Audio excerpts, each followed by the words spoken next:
यस्य स्वयं स्वभावाप्ति तभावे कृष्णकर्मणः तस्मै संज्ञानरूपाय नमोस्तु परमात्मने। जय बोले आचार्य भगवान कुंज पूज्यपाद भगवान की जय। उपदेश भगवान उपदेश ग्रंथराज की जय। भुक्तोर्जिता मुहुर्मोहा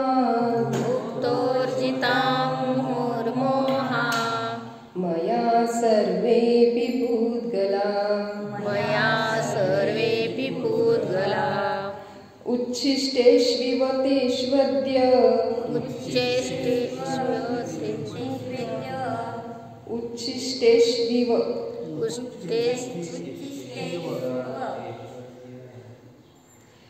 काय आहे? उच्छिष्टेश म्हणायचंय आणि विव म्हणायचंय। उच्छिष्टेष्विव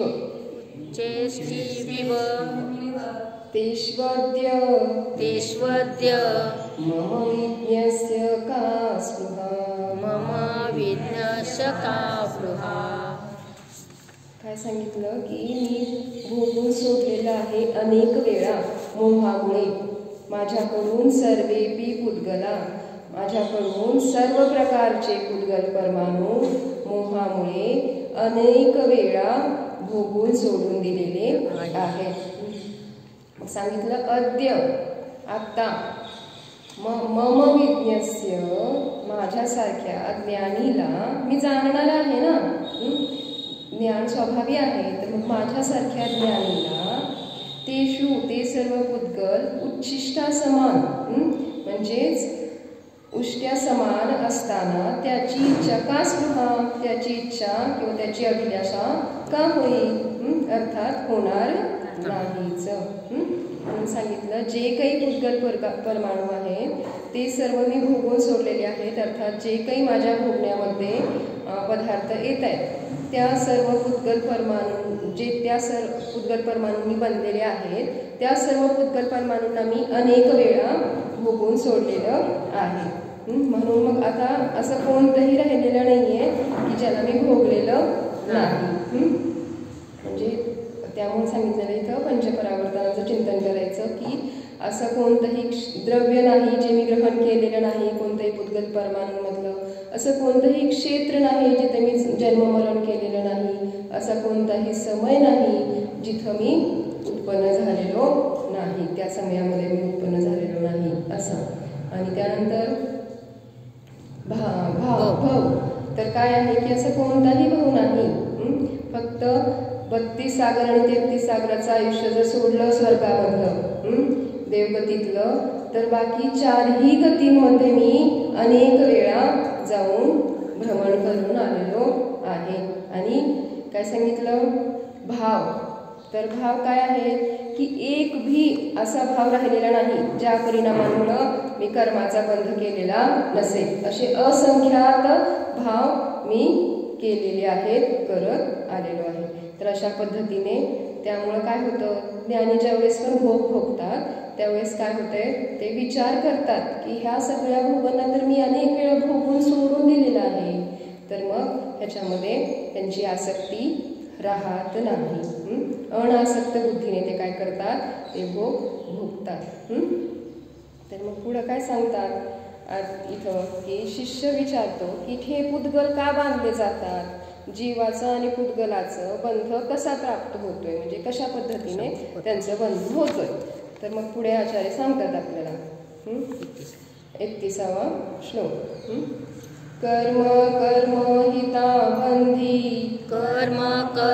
हिताबंधी जीवो जीव हितस्पृह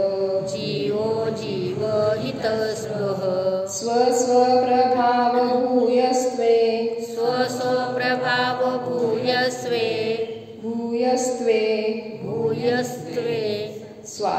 को वा न वाञ्छति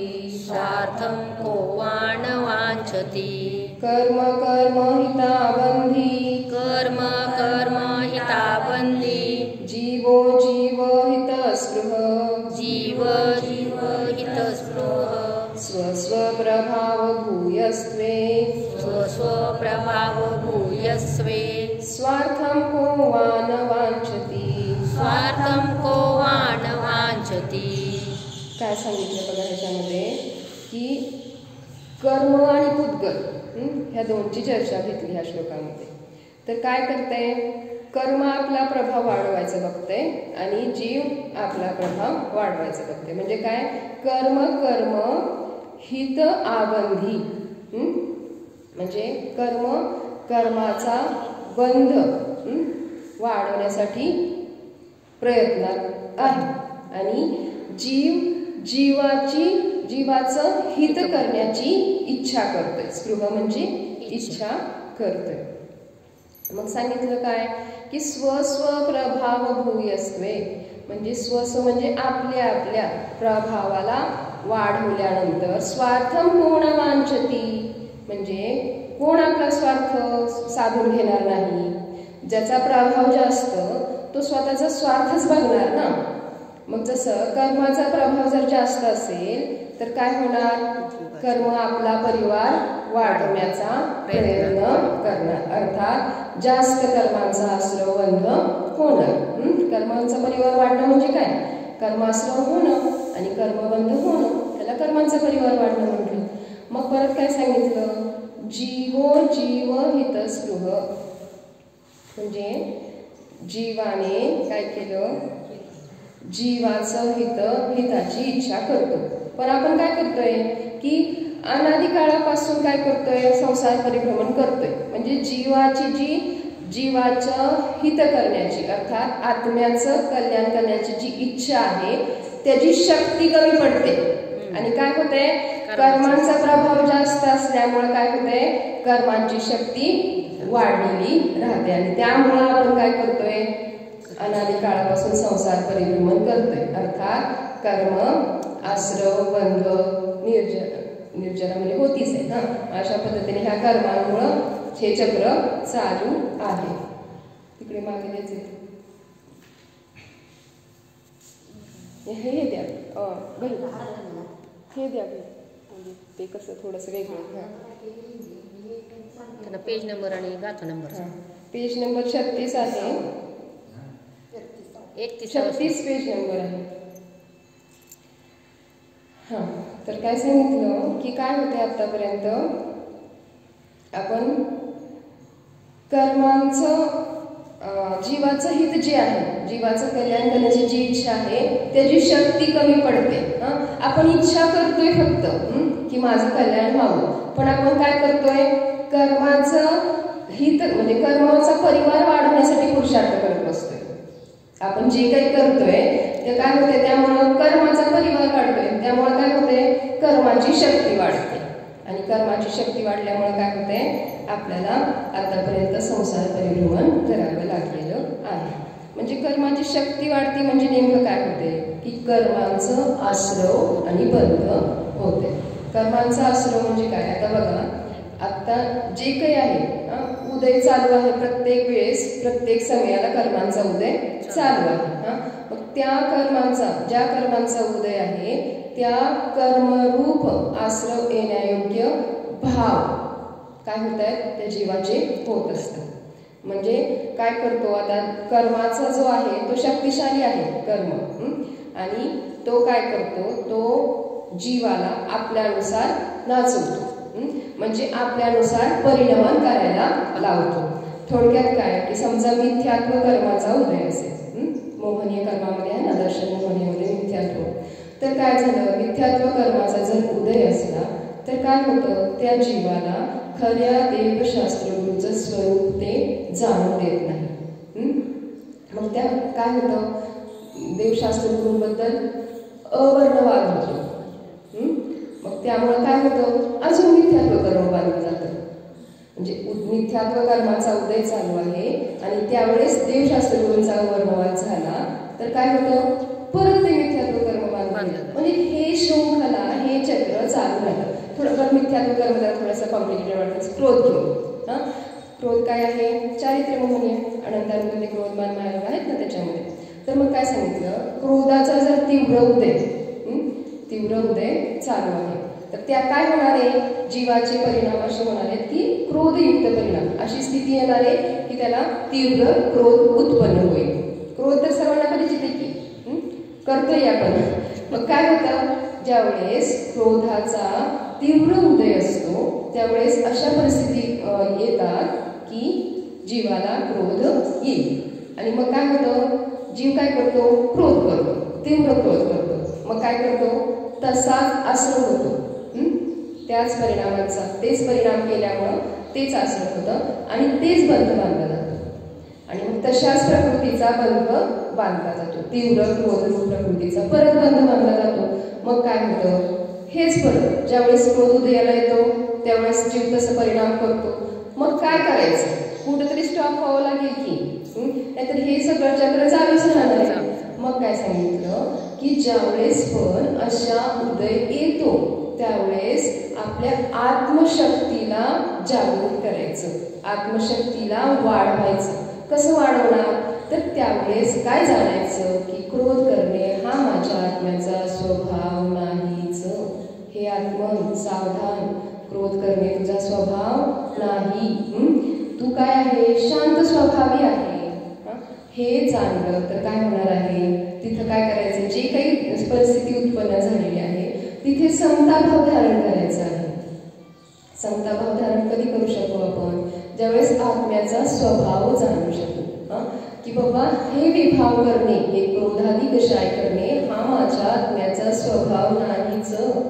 तर मग ह्या गोष्टी करतोय, अर्थात मी काय करतोय, विभाव करतोय. तर मग काय होणार, ह्याच्यामुळे कर्माश्रम होतोयच आहे. मग आपण कर्माला शक्तिशाली बनवतोय असं विभावामध्ये अडकू. तर मग अशा परिस्थितीमध्ये आपण काय केलं पाहिजे, आपल्या आत्म्याच्या शक्तीला वाढवलं पाहिजे. मग बघा आता इथं आपण आलेलो आहेत सगळे देवशास्त्रांच्या सान्निध्यामध्ये. म्हणजे इथं काय कर्माचा आपला आश्रम उदय चालू नाहीये का, आहे, पण काय आहे, मंद उदय चालू आहे.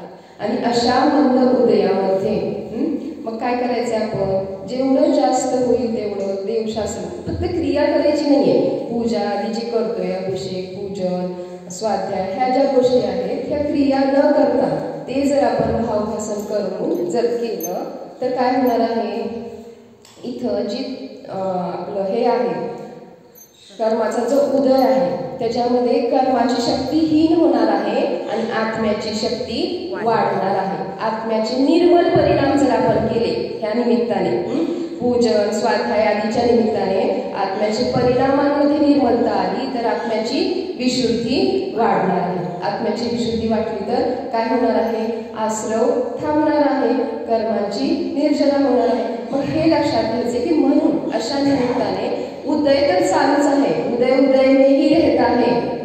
उदय हा उदयामध्येच राहतो. मग मी माझ्यामध्येच का नाही राहायचं, मी का विभावांमध्ये पडायचं. जर जे कर्म आहे ते कर्मांचं काम सोडत नाही. ती गोष्ट माहिती ना आपल्याला, ती विंचू साधूची, तो काय करतोय, स्नानाला नदीमध्ये गेलाय आणि त्यानंतर तिथे विंचू आहे. मग तो असं डुबून मरेल असं वाटतं त्याला. मग काय करतो, तो उचलून हातात धरून किनाऱ्यावर आणायचा प्रयत्न करतो. तो विंचू त्याला चावतो, परत दंश झाल्यामुळे परत सोडतो आणि परत उचलून आणायचा प्रयत्न करतो. मग हे सगळं चालू असतं. मग एक बाहेर जो असतो व्यक्ती तो काय करतोय हे बघतोय की मग तुम्ही हे का करताय, मग तो तुम्हाला एवढा डंक करतोय. तर मग तो काय म्हणतो, साधू काय म्हणतात की बाबा तो त्याचा धर्म आहे, डंक करणे हा त्याचा धर्म आहे, तो त्याचा स्वभाव सोडत नाही. मग मी माझा स्वभाव दया आहे तो का मी सोडायचा. मग हे लक्षात घ्यायचं आहे की प्रत्येक पदार्थ आपला स्वभावानुसारच परिणाम करतोय. मग मी का विभावात पडायचं, बरोबर का. मग हे काय होतंय की विभावात पडल्यामुळं, मोह आदी केल्यामुळं विभावामध्ये काय होतंय, मोहामुळे विभाव होत आहेत. मोह महामद पियोनादी भूला पगो कर्म.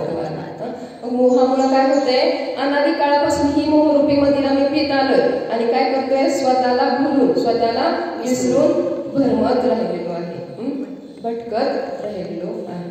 मग म्हणून लक्षात घ्यायचं आहे की इथं काय करू, माझ्या कर्माचा उदय आहे, आम्ही कसं देवशास्त्र गुरूंच्या सानिध्यामध्ये जाऊ, हे नाही करायचं. निमित्ताला दोष देऊ नका, आत्मशक्ती वाढवा. काय सांगतात आचार्य? कर्मनिमित्त आहे, उपादान तुमच्यामध्येच आहे, जीवामध्येच उपादान आहे. मग काय करायचंय? उपादानाला जर निमित्त तीव्र भेटलं तर त्यानुसार परिणाम होणार आहे. पण उपादान जर प्रभावशाली असलं तर ते निमित्ताला आपल्यानुसार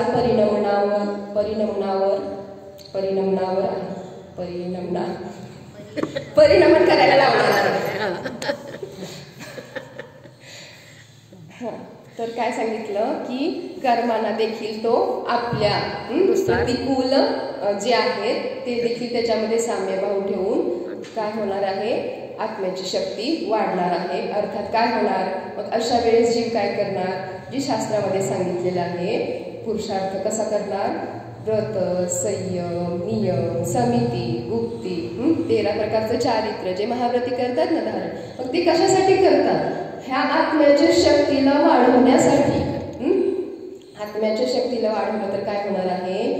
ह्या कर्मांचा प्रभाव कमी होणार आहे, लीन होणार आहे, कमजोर होणार आहे. म्हणून लक्षात घ्यायचं आहे की आपल्याला निमित्ताला अर्थात कर्मांना दोष द्यायचा नाही. आपले उपादान, आपले आत्मिक शक्ती वाढवण्याचा पुरुषार्थ करणं गरजेचं आहे. समजा आता काय झालं की अजून एक उदाहरण आपण असा वेदनीय कर्माचं घेऊया. मला असा आता वेदनीयाचा उदय आहे, तीव्र असा आता वेदनीयाचा उदय आहे. काय झालं? ऍक्सिडेंट झाला. ऍक्सिडेंट झाला, दोघं तिघं बरोबर होते, बसमध्ये चालले होते, ऍक्सिडेंट झाला, ते बस खाईमध्ये पडली, ते बाकीचे 2-3 जीव होते ते गतप्राण झाले. माझं खूप जास्त लागलेलं आहे, हात तुटला, पाय तुटला वगैरे वगैरे, आणि काय झालं तरी देखील मी अजून आहे. तर काय झालं? ह्याच्यामध्ये काय? असाता कर्माचा उदय है ना. म्हणून हे असं झालं.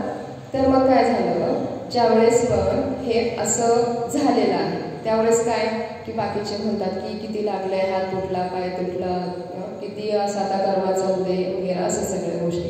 त्यावेळेस मी काय चिंतन केलं पाहिजे? काय चिंतन केलं पाहिजे की हा असाताचा नव्हे तर साताचा उदय आहे का? कारण मी ऍटलिस्ट अजून आहे तरी, ते बाकीचे 2-3 जीव होते ते तर राहिले नाही. मग तो काय आहे? ऍक्च्युअल कसा आहे? असाताचा उदय का साताचा उदय? पण इथं माझ्या मान्यतेवर की मी काय मानलं पाहिजे. मी जर म्हटलं की माझं पाय गेलंय आता मी कसं करणार, माझा हात गेलाय आता माझं कसं होणार, पुढचं आयुष्य, हे सगळं जर चिंतन करत बसले तर ते काय असाताच उदय मानलं ना. मी जर दुःख मानलं, दुःख केलं तर तो असाताचा उदय. मी जर सुख मानलं म्हणजे मी दुःख केलं नाही तर तो साताचा उदय असं होतं ना. ज्यावेळेस पण दुःखरूप परिस्थिती होते त्यावेळेस मी दुःख करतो म्हणून तो जो उदय असतो तो असाताचा उदयामध्ये मी अजून असाताच बांधतो, असाताचाच आश्रय होतो आणि असाताचाच बंध करतो. पण ज्यावेळेस पण असाताचा उदय असेल त्यावेळेस काय सांगितलं? त्यावेळेस आपण साम्यभाव ठेवायचे आहे. मी या शरीरापासून अत्यंत भिन्न आहे. कोणताही शस्त्र अस्त्र मला छेदू भेदू शकत नाही. मला अग्नी जाणू शकत नाही, जल नासू शकत नाही, तीर छेदू शकत नाही. मग अशा पद्धतीने आपण आत्मशक्ती वाढवण्याचा पुरुषार्थ करायचा आहे कोणत्याही दुःखी परिस्थितीमध्ये. आता सुखी म्हणजे काय करतो आपण? हर्ष करू नका, विषाद करू नका, सामायिकमध्ये म्हणतोच की कोणतीही सुखी दुःखी जरी प्रतिकूल अनुकूल परिस्थिती जरी आली तर आचार्य सांगतात की हर्ष विषाद करू नका, समता भाव ठेवा, साम्य भाव ठेवा, माध्यस्थ भाव ठेवा. सुखामध्ये हुरळून जाऊ नका आणि दुःखामध्ये देखील बेचैन होऊ नका. हे आपल्याला लक्षात घ्यायचं आहे. कारण काय होतंय, जरी सुखामध्ये आपण काय केलो, हर्ष केलो तर तिथे देखील आश्रव चालू आहे आणि काय होतंय, बंध चालूच आहे. म्हणून कर्माश्रव रोखण्यासाठी हर्ष विषाद रहित आपली अवस्था अर्थात समता भाव मध्ये राहणं गरजेचं आहे. तरच काय होणार आहे, आपण ह्या कर्मांना काय करू शकू, हरवू शकू, अर्थात कर्मांची शक्ती कमी करू शकू आणि काय होऊ शकू? मुक्त होऊ शकू. आपण बघितलंय सिद्ध अरहंत सिद्ध हे आपल्या समोरचे उदाहरण आहे की त्यांनी कर्मांना हरवलेलं आहे. हरू शकत नाही असं नाही. मग आपण देखील तो पुरुषार्थ करणं गरजेचं आहे, कारण पुरुषार्थ केल्याशिवाय कोणतीही क्रिया होत नाही. पुरुषार्थाशिवाय क्रिया घडणं इम्पॉसिबल आहे, अशक्य आहे. तर हे म्हणून लक्षात घ्यायचं आहे की ठीक आहे, उदयामध्ये आहे, कर्मांचा उदय आला तर त्यावेळेस मी माध्यस्थ भाव ठेवून, समता भाव ठेवून आत्म्याची विशुद्धी वाढवण्याचा प्रयत्न करायचा आहे. जेवढे 24 भगवान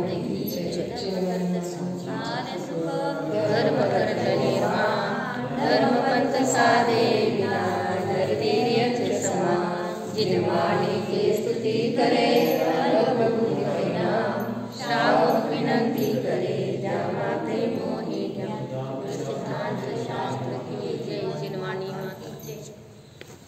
सावधान.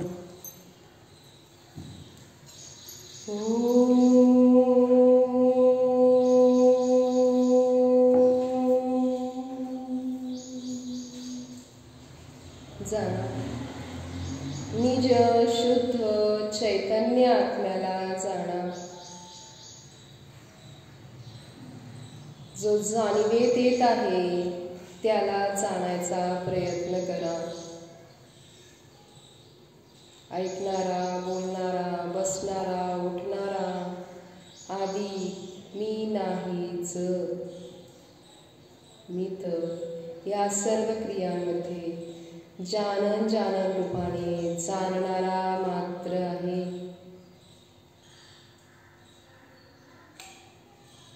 जी ज्ञानमय वस्तू आहे तोच मी आहे. या पुद्गल शरीरापासून अत्यंत भिन्न अनंत गुणांचा पिंड आम्ही शुद्धात्माच आहे. ज्ञानदर्शन स्वभावी जीवच आहे. जाणणारा पाहणाराच आहे. हा मी शुद्धात्मा करता भोगता नाहीच. या माझ्या शुद्धात्म्यामध्ये कोणत्याही प्रकारचा कषाय नाही, राग नाही, द्वेष नाही. निष्कषाय स्वरूप जाणा.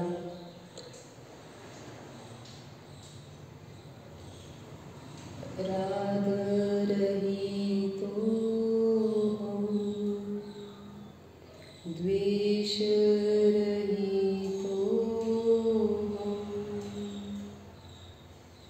हा मी ध्रुवद्रव्य वीतराग स्वरूपच आहे. रागद्वेषांनी रहितच आहे.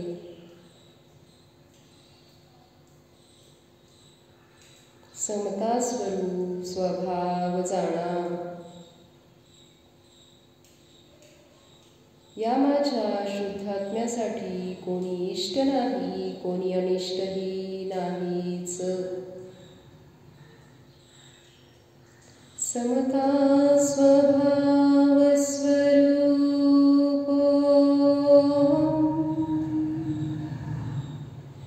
शुद्ध चिदानंद स्वरूप निष्कषाय स्वरूप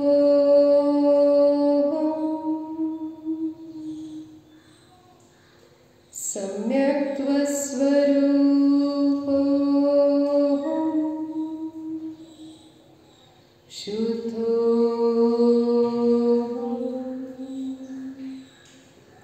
एको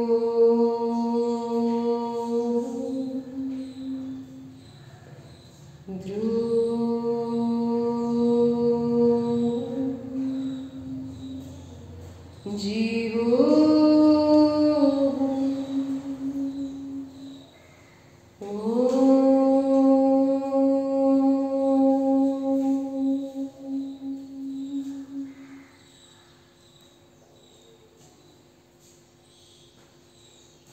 विसर्जन.